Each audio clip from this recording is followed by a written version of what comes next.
¿verdad? Que es así, de un espacio, de un lugar que antecede, ¿verdad? Otro lugar donde usted va, hacia donde usted va.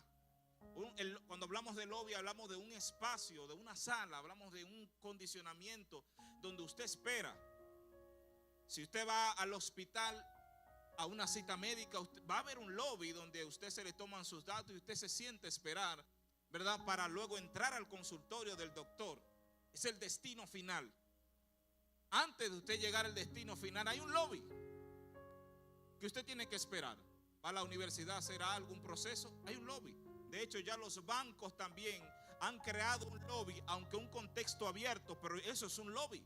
En lo que usted espera su turno, usted está sentado en el lobby, porque hay otro que está delante de usted que le están dando el servicio. ¿Alguien está aquí?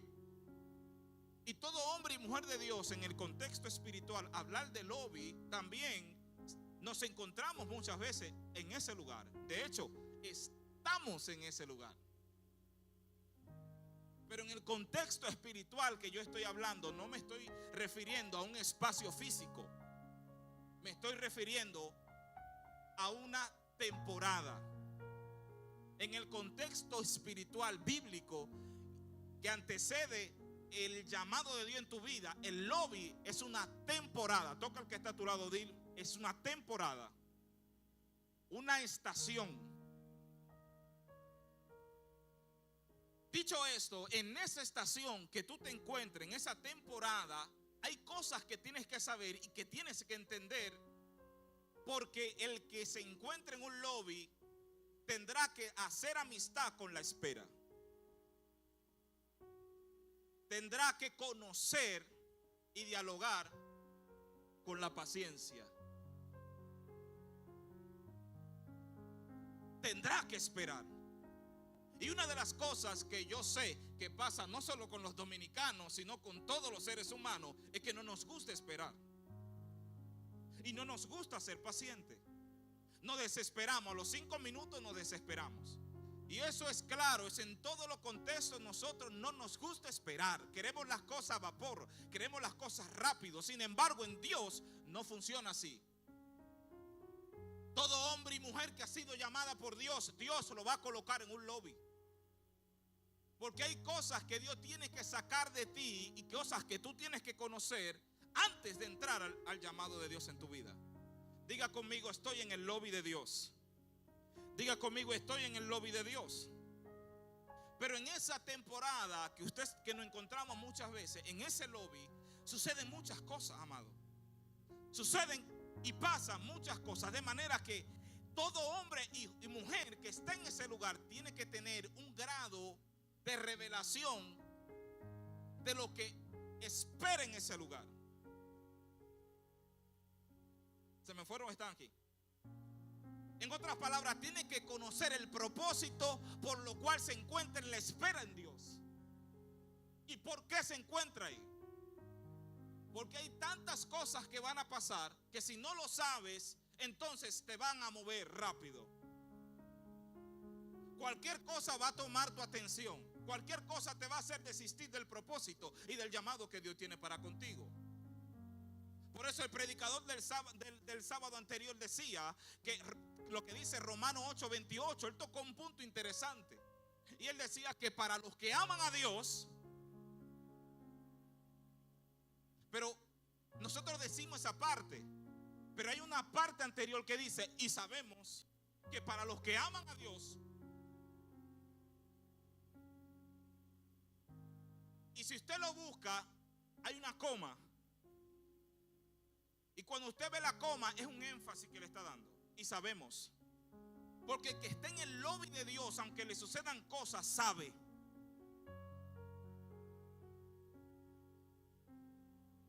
Aunque te pasen situaciones difíciles, tú sabes que para los que aman a Dios,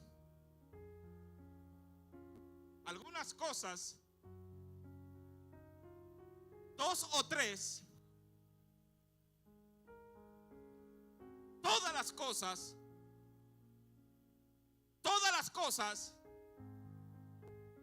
Entonces, cuando entiendes que todas las cosas te ayudan a bien en el lobby de Dios, no vas a atribuir despropósito a ninguna cosa que te pase.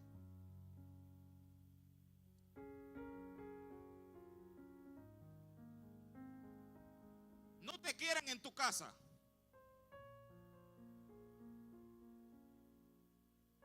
No te toman en cuenta. Te excluyen. Se burlan de ti. Todas las cosas te van a ayudar a bien. Estoy en la introducción. Déjeme entrar rápido en el mensaje porque si no me lo voy a tomar todo para mí solito. Aleluya. Dicho esto y introducido esto, debemos saber que estamos en una estación, en el lobby de Dios, y que todo lo que nos sucede allí, Dios está preparándonos, está preparando nuestro carácter, está preparando nuestra paciencia, está preparando nuestra fe, está desarrollando, aleluya, nuestra esperanza, está formando nuestro corazón, está preparando nuestro corazón para las cosas que Él va a depositar. Aleluya. Yo dije en algunas ocasiones aquí que el llamado de Dios en nuestra vida es más grande que nosotros mismos. Por eso es importante que usted aprenda a esperar en el lobby de Dios, para que pueda sobrellevar ese llamado y esa encomienda, esa asignación de parte de Dios en su vida. Si usted no aprende a ser ejercitado en ese lobby de Dios, entonces usted va a hacer un desorden y un desastre hacia donde Dios lo va a llevar. ¿Están aquí o se me fueron? Pero del joven que a mí me toca conversar con ustedes, hablarles a ustedes, es de un hombre en la Biblia o de un joven en la Biblia que Dios lo llama y lo marca desde muy temprana edad. David. La Biblia resalta en Primera de Samuel capítulo 15 que ya había Dios desechado a Saúl por un sinnúmero de cosas que habían sucedido. Saúl rogó por la presencia de Dios en su vida no se apartara, que era que se encontraba en la tipología del profeta Samuel. Cuando usted ve el capítulo 15, lo lee al final, usted se dará cuenta que él lloró tanto para que no se apartara la presencia de Dios que rasgó hasta la ropa del profeta. Y así le dijo Jehová: así también va a ser rasgado tu reino. Porque había algo en Saúl, y es que Saúl no había pasado por el lobby de Dios. Saúl tenía demasiadas debilidades del carácter. Saúl no había sido pulido por Dios.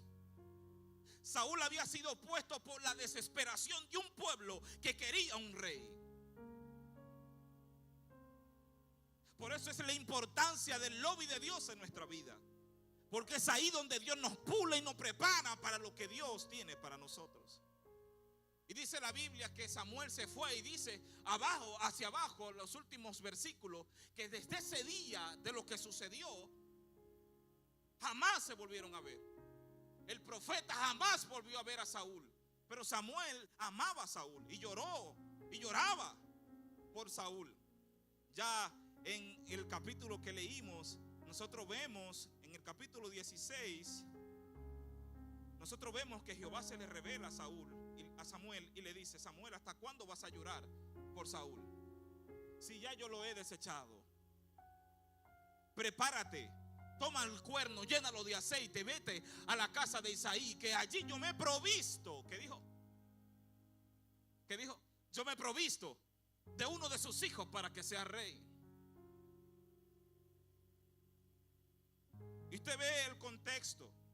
Él está asustado, porque él sabe que Saúl es capaz hasta de matarlo por lo que él iba a hacer. Y Dios le da instrucciones a Samuel de lo que él debe hacer para ir a la casa de Isaí, que se encontraba en Belén, donde estaba el próximo que iba a ser ungido por Dios.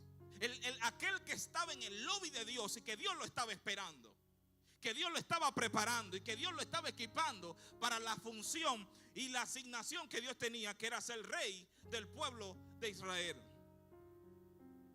Y uno de los detalles interesantes que a mí me llama la atención, que Jehová le dice a Samuel, y es que el que yo te diga. La Biblia dice que Jehová le dice a él: levántate y ve y vas a ungir al que yo te diga.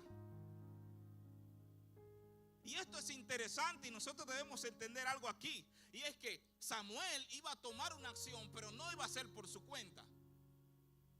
Iba a ser bajo las instrucciones y la dirección de Dios lo que él iba a hacer. Porque el plan no es de Samuel, el plan es de Dios. Por eso todo lo que sucede en tu vida y todo lo que pasa en tu vida en Dios está dentro del propósito y del plan de Dios para ti. No lo creyeron. Al que yo te diga. Cuando tú no entiendes esto, cualquier palabra te inactiva o te desactiva de lo que Dios tiene en tu vida. Porque va a haber ocasiones de alguien en nuestra vida que van a decir: ¿y a ti quién te puso? ¿Y a ti quién te llamó? No, yo no sé. La respuesta que yo puedo decir es que yo no sé, pero yo soy el que Dios dijo.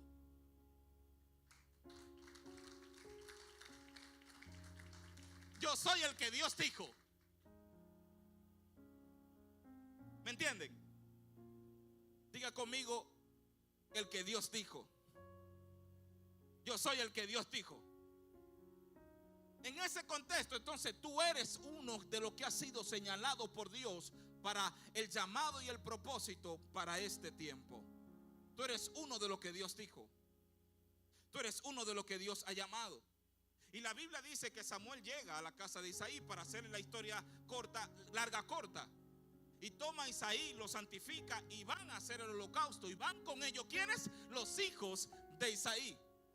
Y presenta Isaí a sus hijos. 8 hijos, dice la Biblia, que tenía Isaí. Hay un sí, porque solamente aparecen 7, el 8 no aparece. Pero vamos a hablar de eso después. Y la Biblia dice que Isaí le presenta al profeta Samuel a Eliab, a uno fuerte. Dice que era grande y era aparente. Y dice: de seguro ese es el ungido de Jehová, de seguro ese va a ser el rey. Pero parece que él se le olvidó que era el que yo te diga. Y Samuel espera en Dios y Jehová le dice: no mires lo que está delante de tus ojos, porque yo lo desecho. No, y ni su parecer. El hombre mira lo que está delante de sus ojos, pero Jehová mira el corazón. Y así comenzaron. Isaí comenzó a presentar a todos los hijos que tenía y que había llevado con él al sacrificio. Y la Biblia dice que Jehová le dio respuesta a Samuel. Le dijo: ese no es, ese no es, ese tampoco es, ese no es y ese tampoco es. Y cuando contaron, no. Ya no hay más. Isaí, ya no hay más. Sí, porque todos los que fueron no eran ninguno. O no había más. No, sí había otro. Lo que pasa es que el otro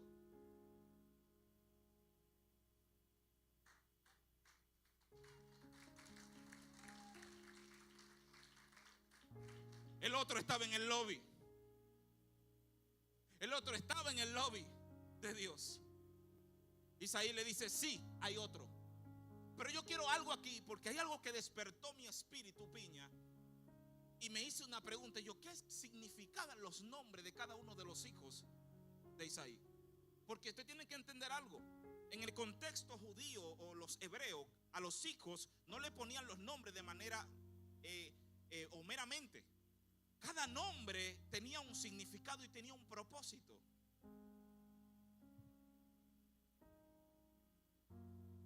Piña dice: después de los 8 años.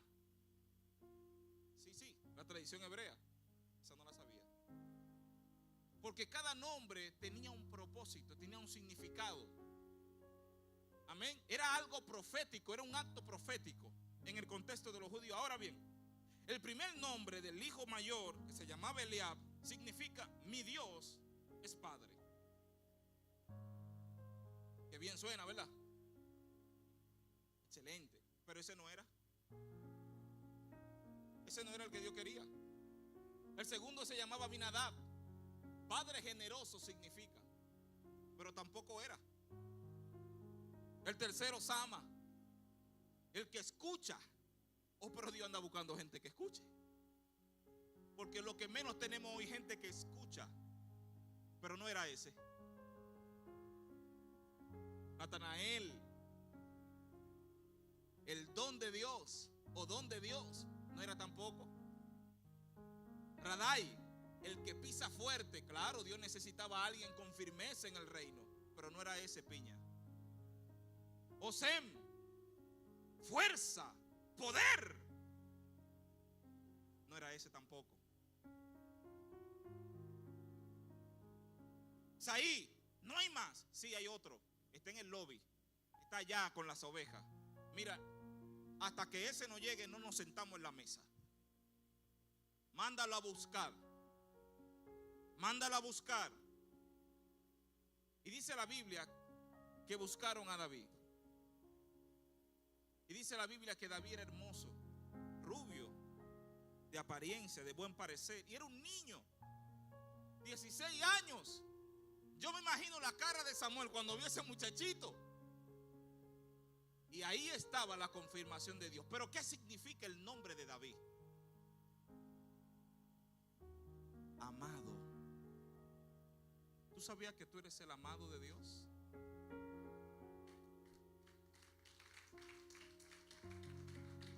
Tú eres la amada de Dios. Tú eres por eso tú tienes que entender que tú no eres cualquier cosa. Tú eres un amado y una amada de Dios. Porque Dios no anda buscando gente con muchas capacidades o cualidades como los hermanos de David, o que tengan grandes cualidades humanas. Dios anda buscando a alguien que tenga un corazón conforme al de Él, para amarlo, para apropiarse de Él y ser su Dios. Por eso, sobre toda cosa que tú tengas que guardar en tu vida, tienes que guardar tu corazón, porque es ahí lo que Dios ve. No es lo bonito que tú hables, no es lo grande que seas, lo fuerte, lo aparente que sea, lo capaz que sea. A Dios no le importa eso. A Él le importa y le interesa tu corazón. Por eso tú no te puedes descalificar por las cosas que no tienes o no eres. Porque a Dios no le interesa esas cosas. Le interesa tu corazón. No importa que sea gordito, flaquito, chiquito, alto, bajito, buchú, narizú. No le interesa eso. Le importa tu corazón. Por eso Dios no hace acepción de personas. Él no anda mirando como los hombres. Él anda mirando el corazón. Aleluya. ¿Alguien está aquí o se me fueron? No importa que no sepas leer, que no haya ido a la universidad. No importa que no hables bonito, que no hables elocuente, que no sepas tocar o que sepas tocar. A Dios no le interesan esas cosas. Le importa el corazón. Dale el aplauso fuerte al Señor. Dale el aplauso fuerte.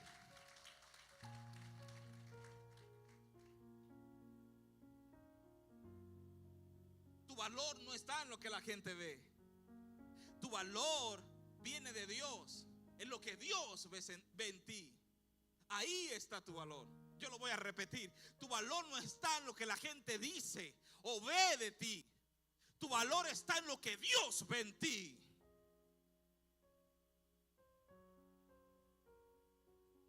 David es el menos pensado. De entre los hermanos, David es el menos pensado, amado. Ni siquiera estaba en la fila. Aquellos que están en el lobby de Dios son los menos pensados. Ni se encuentran en la fila. A veces nos encontramos nadie nos conoce, nadie sabe nuestro nombre. Pero estás en el lobby de Dios, estás en el lugar correcto. Aunque la gente no te ve y no te miren, no te conozcan, Dios te tiene ahí preparándote. Aleluya. Dios te tiene preparándote para algo específico, para algo poderoso. Otra cosa que vemos en la vida de David es que Samuel, Jehová le dijo que fuera con un cuerno. Cuando usted lee la Biblia, el ungimiento de Saúl fue diferente al de David. Saúl fue ungido con un redoma. Un redoma viene siendo algo como esto, quizá más pequeño. Era un ungimiento formal, era una formalidad. Pero sin embargo, aquellos que esperan en el lobby de Dios, Dios no lo unge de manera formal, Dios lo unge de manera informal. Yo lo voy a repetir. Los que están en el lobby de Dios, cuando llega su tiempo, Dios no lo unge de manera formal, Dios lo unge de manera informal.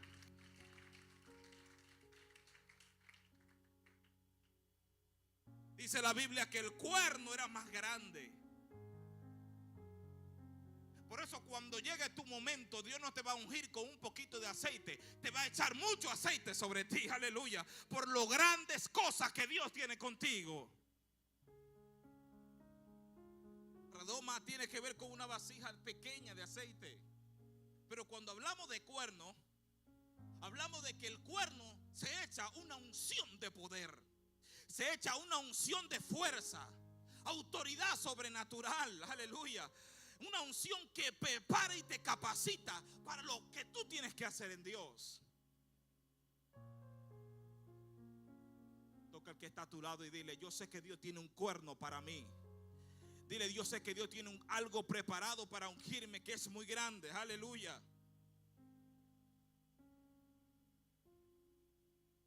¿Alguien lo puede creer? Aleluya. ¿Alguien lo puede creer? Aleluya. Y la primera hazaña que nosotros vemos que David hace, y quiero hacerlo bien rápido para darle espacio a mi amigo Piña, es que luego de ser ungido y marcado por Dios,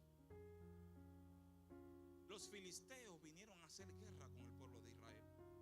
Y el pueblo de Israel y los filisteos se prepararon para la guerra. Quiero simplificar para llevarlo al punto a ustedes.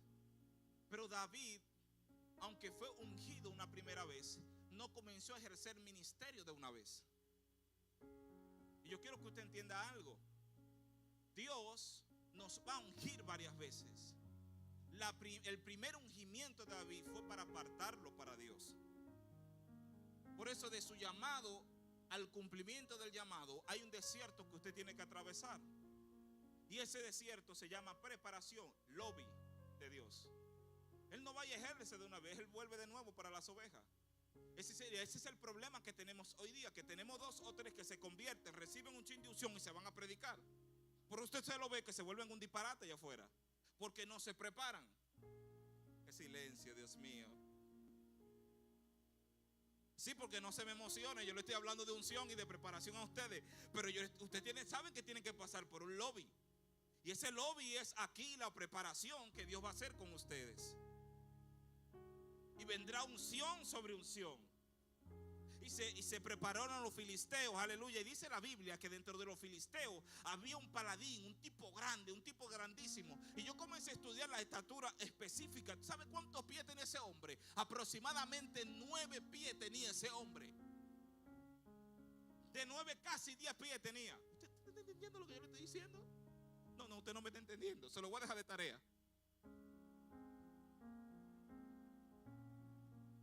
Si entra aquí un hombre de 7 pies de altura, usted se vuelve loco. Usted no entiende el mensaje. Usted mira para atrás porque le va a llamar la atención. Y yo le estoy diciendo a usted que ese tipo tenía casi 10 pies. Y ese hombre por 40 días, dice la Biblia, comenzó a ofender, a maldecir al pueblo de Israel, retando al pueblo de Israel, al pueblo de Dios. Y el pueblo de Dios estaba atemorizado porque no había nadie entre el pueblo que se enfrentara con ese hombre. 40 días. Pero usted tiene que entender algo y anote, por favor. Cuando usted encuentra el número 40 en la Biblia, el número 40 es un número de preparación. 40 días él dura desafiando al pueblo de Dios, pero 40 días Dios estaba preparando, aleluya, a David en el lobby para sacarlo a pelear contra él. No, usted no me entendió. Por eso no importa lo que se levante contra ti, el tiempo que dure. El mismo tiempo que quizá lo que te levante está contra ti, ese mismo tiempo Dios te va a preparar si estás esperando en el lobby de Dios para el momento adecuado, para que tú veas la derrota de ese gigante. Y usted conoce la historia, se la ha leído. La Biblia dice que Isaí tomó alimentos y agarró a David y le dijo: vete al campo, aleluya, y llévale comida a tus hermanos. Y ve y tráeme a mí una ropa, dime cómo ellos están, a ver si están bien. Y dice la Biblia que cuando llegó David, justamente había salido el paladín y escuchó lo que estaba diciendo contra el pueblo de Dios. Todos estaban atemorizados. Y la Biblia dice que David dijo: ¿quién es este incircunciso que se atreve a maldecir al pueblo de Dios? Y ahí sucedieron algunas cosas interesantes que usted la va a leer en su casa. Y dice la Biblia que llegó al oído de Saúl de lo que decía David. Y Saúl, ni tonto ni perezoso, estaba buscando un chivo expiatorio para poder verse bien entre el pueblo. Lo tomó, lo vistió, le puso armadura y le dijo: vete a pelear con él. Pero cuando David va a caminar con la armadura, dice: yo no puedo caminar con esto. Yo no fui entrenado con esto. Yo fui entrenado con una onda. Yo solamente tengo un collado. Yo lo que soy es pastor de ovejas. Aleluya. Yo estoy en el lobby de Dios y yo lo que he visto es el poder de Dios. Es lo único que yo conozco. Yo no sé hablar bien, yo no sé hablar bonito. Yo todavía no soy un hombre, pero soy el ungido de Dios, que estoy en el lobby de Dios y es lo único que sé hacer. Quíteme esto. Y dice la Biblia que le quitaron esto. Él tomó su collado, aleluya, y tomó 5 piedras, aleluya. Y tomó su onda y fue y se enfrentó contra el gigante. Y ahí comenzaron la lucha de palabras. Usted conoce la historia. Y David tomó su onda, aleluya, y se la lanzó contra el gigante. Y una piedra, no era la piedra, señores, era el poder de Dios que estaba sobre ese muchacho. No fue la piedra lo que derribó al gigante, fue la unción, aleluya, fue el poder de Dios que estaba en él. Y usted conoce la historia. Y la Biblia dice que inmediatamente sucedió eso. David tomó la espada del gigante y lo aseguró. Y luego que termina esto, póngase de pie para recibir a Piña. Póngase de pie. Cuando terminan el capítulo 17, el verso 55, la Biblia dice: y cuando Saúl vio a David que salía a encontrarse con el filisteo, que salía a encontrarse con el filisteo, dijo a Abner, general del ejército. Saúl dijo esto: Abner, ¿quién es? ¿De quién es hijo ese joven? ¿Quién es?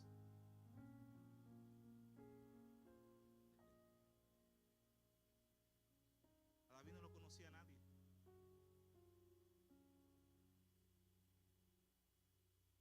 Cuando te saque Dios y llegue tu tiempo, los que no te conocían y ni sabían tu nombre, lo van a conocer. ¿Y tú sabes por qué lo van a conocer? Por lo que Dios va a hacer a través de ti. Por los gigantes que Dios va a tirar al suelo a través de ti. ¿Y sabes qué le dijo Saúl? Investígame, ¿quién es ese hombre? ¿Quién es ese joven?